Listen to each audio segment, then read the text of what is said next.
क्या आपको पता है, जब हम बुद्ध वंदना करते हैं तब तीन रत्न बुद्ध, धम्म और संघ की शरण 3 बार गच्छामि क्यों कहते हैं?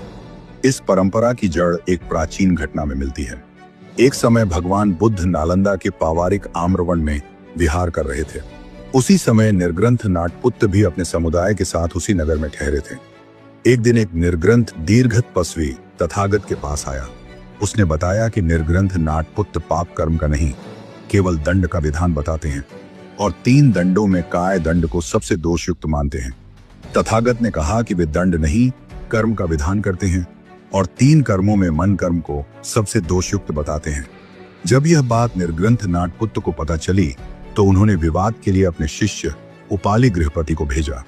लेकिन तथागत की देशना सुनकर उपाली इतना प्रभावित हुआ कि उसने उसी क्षण 3 रत्नों की शरण की प्रार्थना की।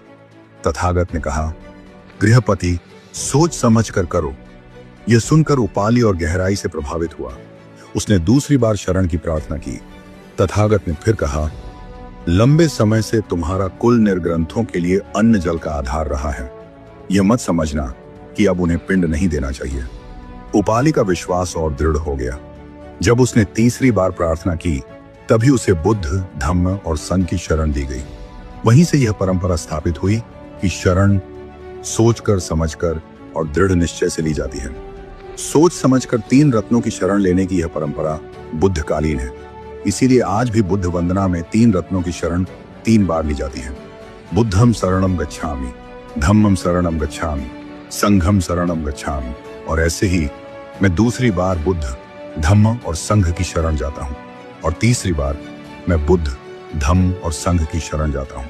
तो अब अगर कोई आपसे पूछे 3 रत्नों की शरण 3 बार क्यों ली जाती है, तो आप शांत मन से बस इतना कह सकते हैं, क्योंकि शरण कोई शब्द नहीं, यह एक समझ है, एक जांच है और एक दृढ़ निर्णय है। इसीलिए हम 1 बार नहीं, 2 बार नहीं, बल्कि पूरे होश और जागरूकता के साथ 3 बार बुद्ध, धम्म और संघ